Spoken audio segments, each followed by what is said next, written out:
me nche ho me chia ba fo suma nkwa hene otum fo suma nkwa ba akopɛ na ma chia me ayire bi e wo Kumasi ahemfie na ma chia ba fo ma werɛ hene e wo Kumasi asafo ahemfie na ma chia ma ahemfo ata na chi na fa ma chia na nakusi enso osokoba petuda agya nhyiraw agya nyo kɛse lady me pacho enna yɛde yɛbɛtena a yɛnka de nipa aka dabi ɛne yɛntie de obi nso ka dabi because yesu ka asɛm bi wɔse ɔnhyɛ no onya dan ɛnka bibi ɛnkasa na mo de ɔte firi agya ne nkyɛn ɛno na wɔka nokwasɛm na farisifoɔ no ante aseɛ enti duwa bi a yɛ farisifoɔ bebree nso yɛ dan ɛwɔ yɛ mu farisifoɔ mu dwumadie nyina yɛnya atwom nokwasɛm adeɛ na wɔyɛ onim enti bible say akwawei Nicodemus no Pharisee ni pani pa apene ne so no wotutu anamon ko Yesu nche okon so anko ne daytime dabi anajo ko de ebi na asofo eyema ye no say rabbi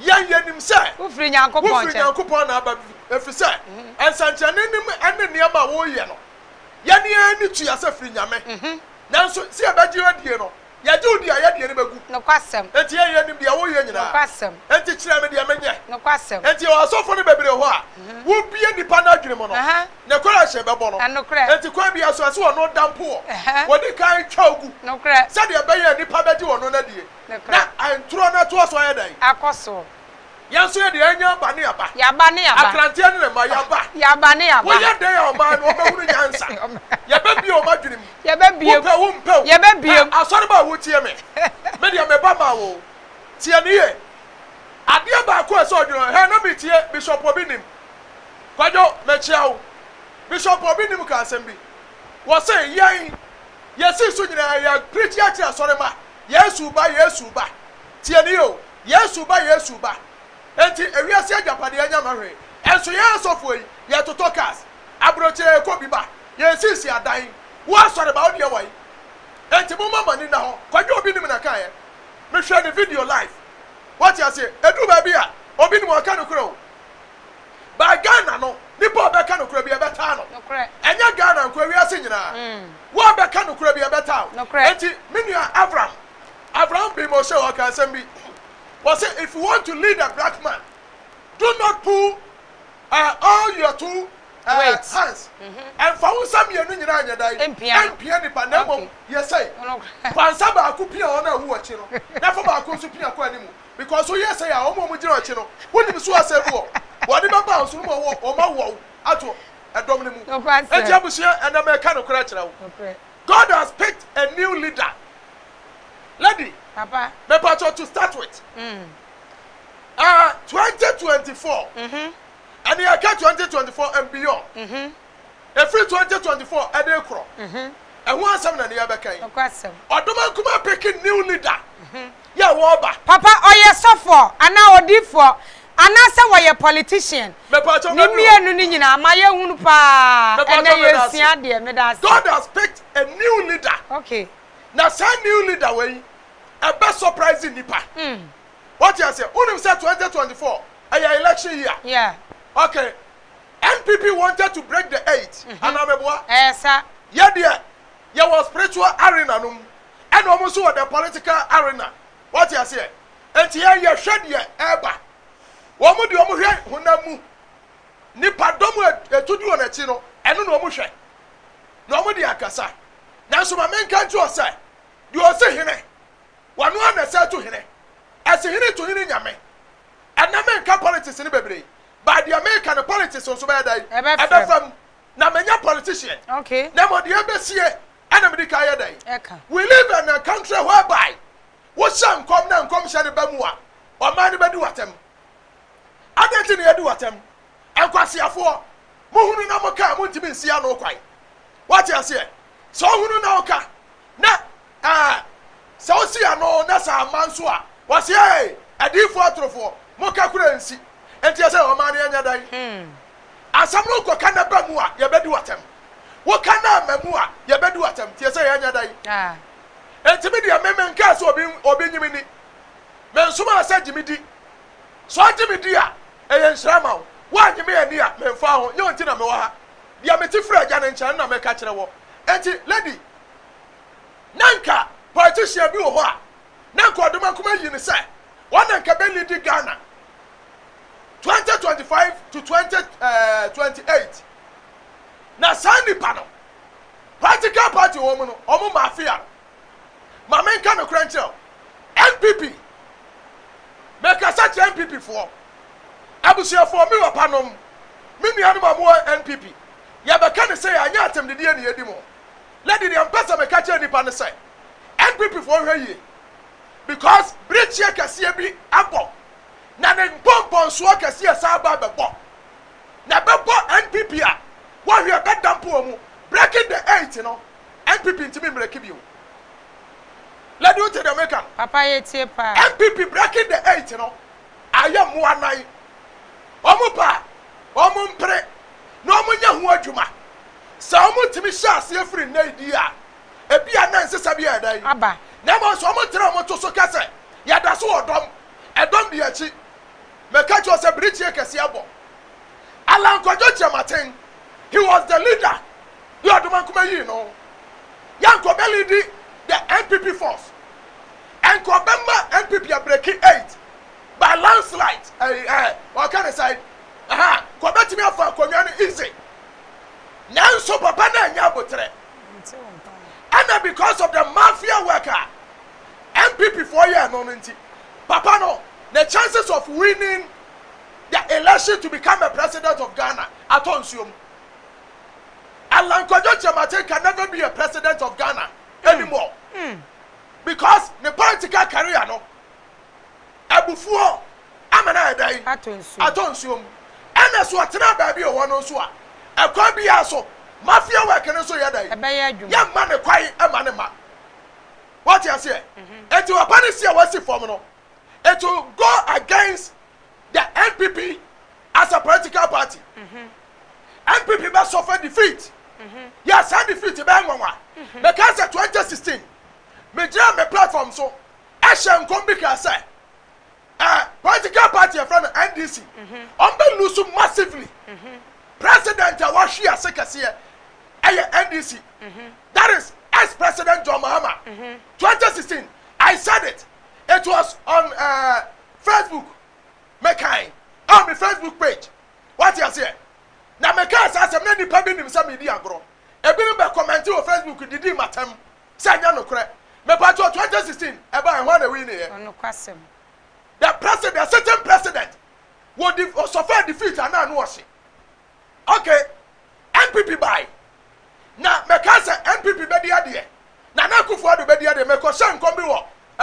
Sunsuma FM as at that time menya asofo bi wa na asofo kase bi he was an evangelist me money din me preach wi a was Sunsuma FM wa one na ba machi me shankom bi aka say na nado na Akufo Addo your friend say eno ano na nado dan ko Akufo Addo he will become a president of Ghana asofo be tena machi ka say edifo atorofo ya mon ka de mahunu no kwasem dia mo hunu yanko a mon kodam ko bisa president ko for say asamba na memaka Akufo Addo can never be a president of Ghana osofo be kai enso akire won na be ye akire na Akufo Addo be da wa be president enti through me papa na ntimi am FM so bio e free sabra be pem ne wa ntimi am FM so bio okay when God's peace all protocols are barren say nyame kasa protocol bi anya adwuma minimu wei nyame fa na de anya adwuma sa okay anti America 2024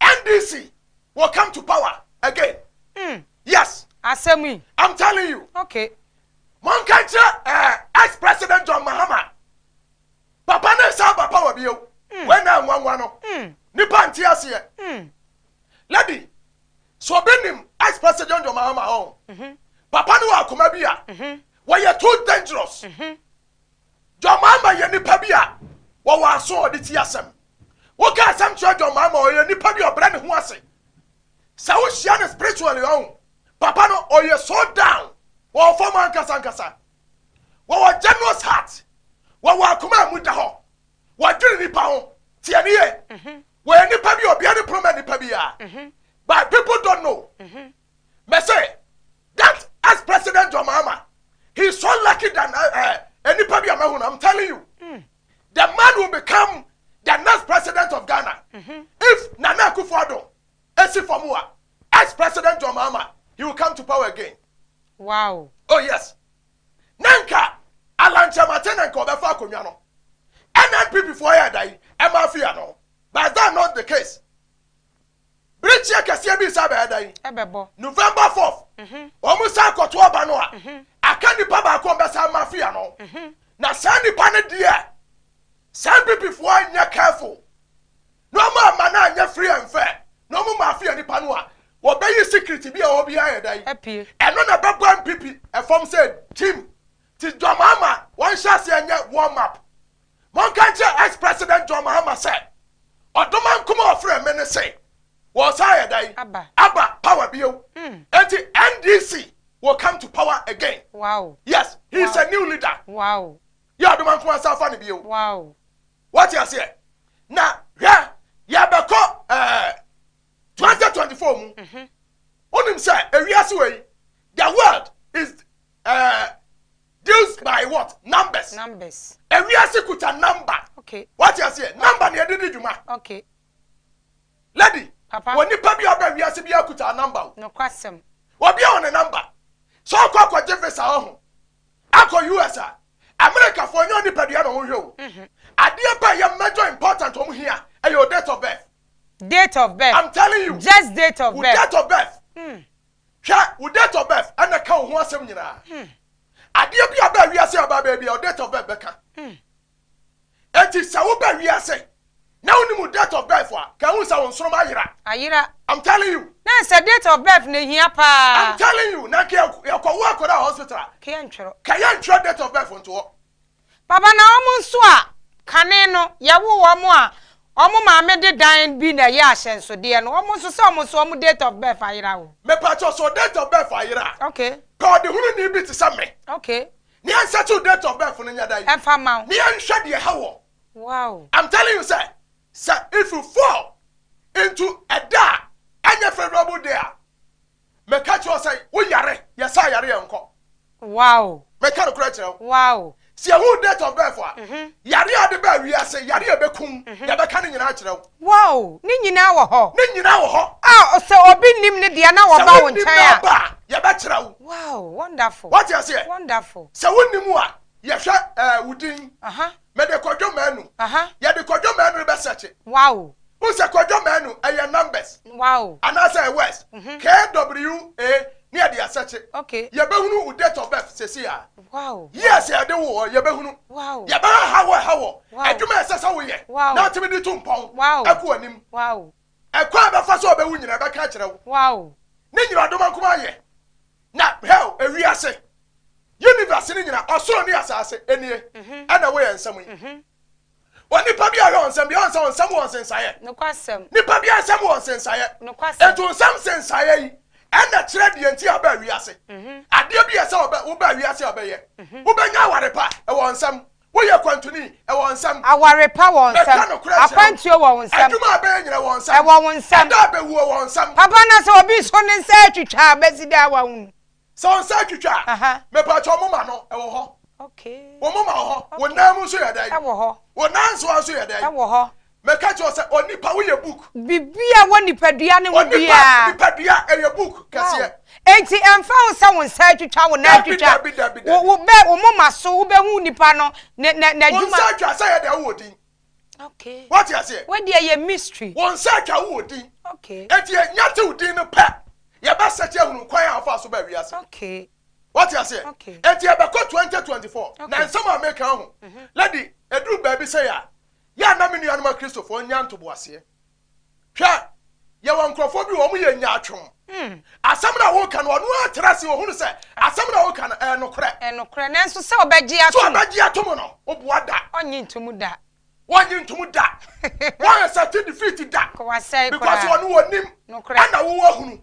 It is one who now Baba Candia. The fans or Badiabon and Yas. No question. What you say? It's a bit of a cassette, 1 hour de Christo. Sir, when you have a Christo, not yan one or when you Sadie and Canania, you shall preach and say, what for Christo 1 year when your mother then you know come. I Messi Christianity. Young Cobra saw them.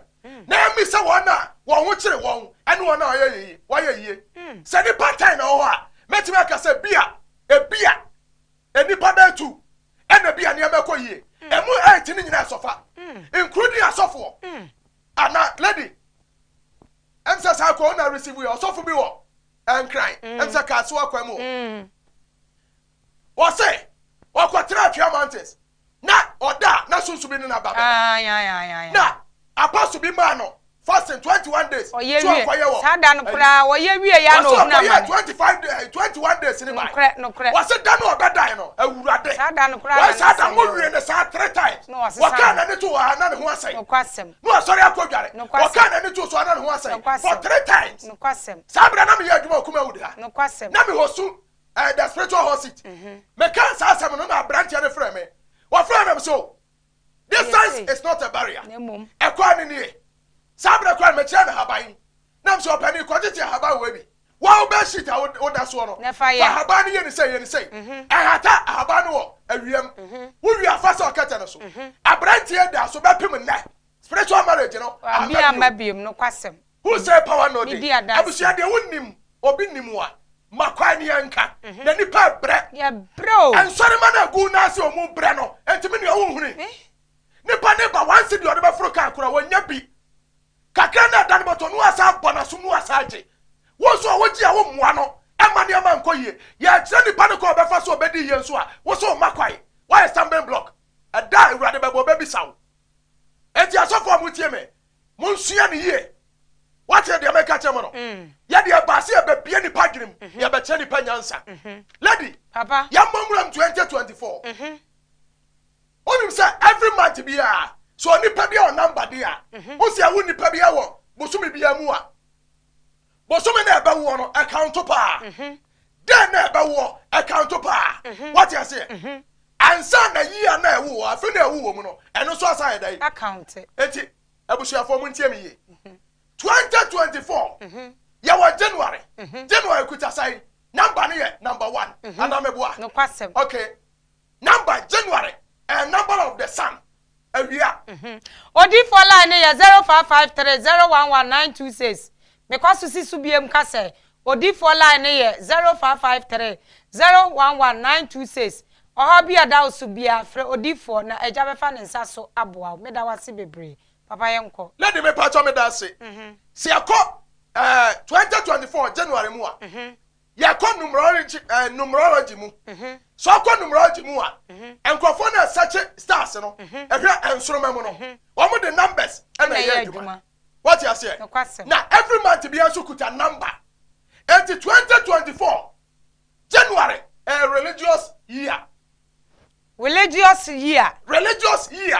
hey January no odoma nkoma ni monyam ebededi apie asase so wonderful adeti na make can say January kuta number 1 anameboa sabo so me dikan ni no kwasem so the spiritual calendar no a April and your first month no correct but say we are saying na tani abedi atom say January enti ate ase what you say Jesus sunsumfo na nimu say sunsumfo ye de ye mfa January encheke niam ye de April and check in no correct and the first month April and the last month I say December no March now so you say we are saying na abedi atom say yankwa ne say January to December enti me so ma fa ne January to December enti sade amunim no me ka e de a kire mo enti lady baba so kwa January mu ho January no month ne start first month that is 1 and you want 2024 meboa enti say what the 1 and plus 2 me pa to be ma say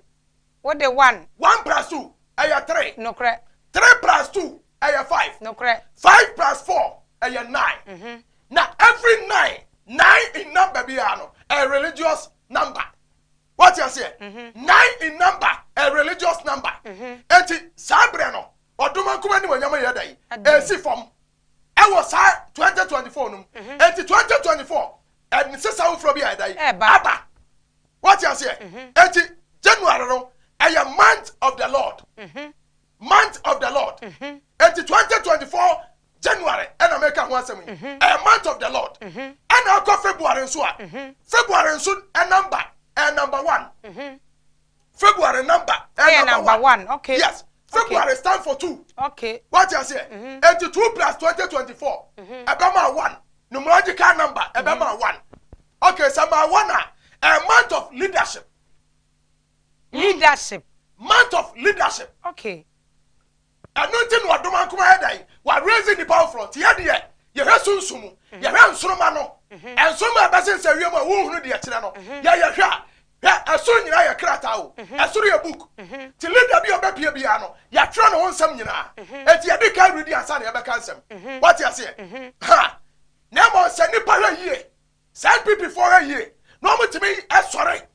No more jam mafia work. That's all my mafia, Nipabi.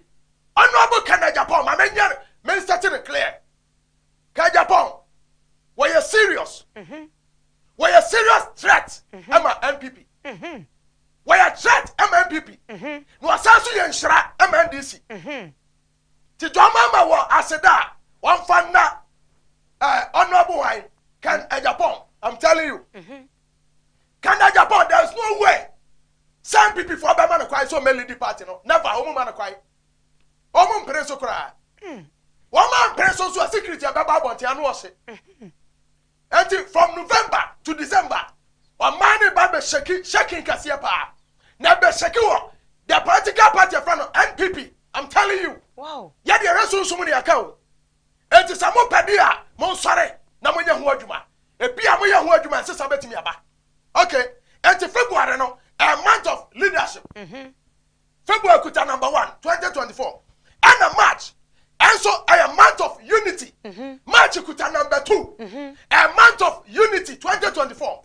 And Kabon Bada, because leader no Babano, Wabaka Nipa Dai, Abom, Nipanso and budget.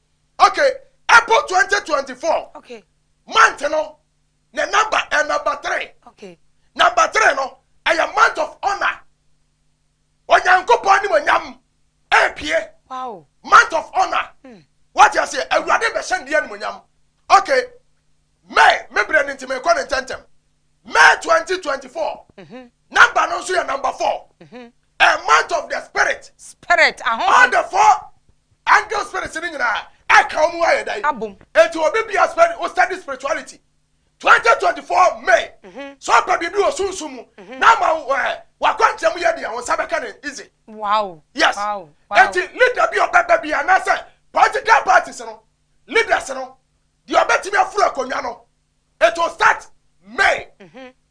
Say May you bet me a man susum sama hia na kase no obefa akonwa no sese ya wow enti man no number na number 4 okay all the 4 angel spirit ni nyina aka hia omu nyina ya adwuma enti nipa bi abaji ajadie na abaji ahom no so adie no won sa beka akonwa no wow enti a month of the spirit and June so ye June 2024 month ni number 5 number 5 for no a month of the star. Month of the star. Eti answer May 2024. A month of the spirit. Anna said nipo betimi asore. Aye ne sunsum dwuma yie no. Oba ba ya kanea, oba ya nsonoma. Enti June a month of the star. What you say? Okay. 2024 na me ready my way. Okay. June 2024 a month of the star. Enti June ni pakase be sore. Wow. E wo Ghana, anu odin. Wow. We ya ni bibia we ya unquenchable person. Okay, July. And so number 6. What you say? Me pacho way, hwaniye. Anyo obi na ya mia na me ya made. Anyo obi nsa mia me sarum de troye. Okay. Me pacho me tremu ye. And July. And so kuta number 6. A month of love. Sasani pano. Ni pakasi be sunuma pia. Onyankopon. Ne dono. Ebe yin ho adi. Wow. What you say? Okay. And 2024 July. A month of love. On your middle, wow. And August 2024. Number near 7. Number 7. The month of perfection. Perfection. Nipa no do man kuma yino no. Why you perfect? On your middle besi famu hano. Are perfect? Wow. And kabom beba. Wow. Asum diye beda. Beba. Meda say. And September 2024. September. And also the star number. Number 8. Okay. And also a month of blessing. Okay. What you say? October. To say nyame do yin ho dia. Okay. Odokan. Okay, October. October, September no. enti from July onyame do yin nwadi na August onyame do no aya perfect okay enti so onyame do aya perfect wie dia ene na nhira na edai enti September 2024 ne star number number 8 enti aya star number month of blessing okay nhira na eba okay enipa ni baje galamsef woni baje bebre okay next year 2024 I'm telling you October 2024 number na say repeating the same October and January number ni the same enso kuta number 9 and also say a religious number okay na just say Nyankopon repeat say na ni nyamo apie no was also repeat October what you say and in November 2024 number ni number 1 baby about number 9 be 1 and that so not just on Nyankopon na yi say nipa wow and in November 2024 number ni number 1 okay I am month of leadership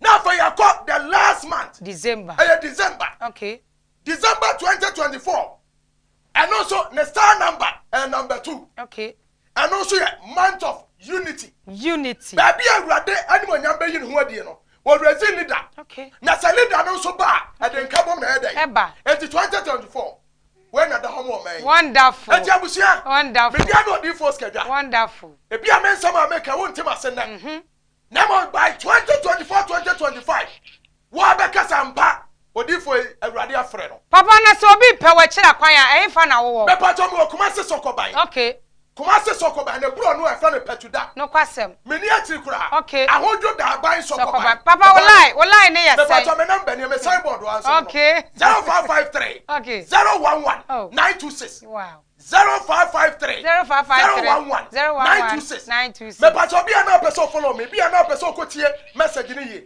we na kwanta mama me pato ubetimi asimachi ewo YouTube so Sikaganya Mekasi TV Sikaganya Mekasi TV okay wonya ko YouTube so a eya subscribe mama o subscribe no obeka busuako no wo wi anu a share video so no afa wo how bia frame na mon kanche ex president John Mahama say one shot any people until say afia won si one pen shingan na fa ni boot no lazy ni ye na see adun katia sa de ne ba akonya so I'm telling you wonderful papa wo bi abetia na me pacha me chia me ba pani me ba na agye edan shira me nim say nya atwomfo de mo nyini nya atwomfo be twe protest and so at the end of the final day mo be sa be come makasa cho me ba na agye edan shira me chia me manyina me ba kuma na kuyeska edan shira edan yo kese afa me chia me church members nyina and me followers mo amodom me mo amotame especially mo amotame I salute you na me damu nyina so ase Skaganya Mekasi ne ba na Nyamekasi asundue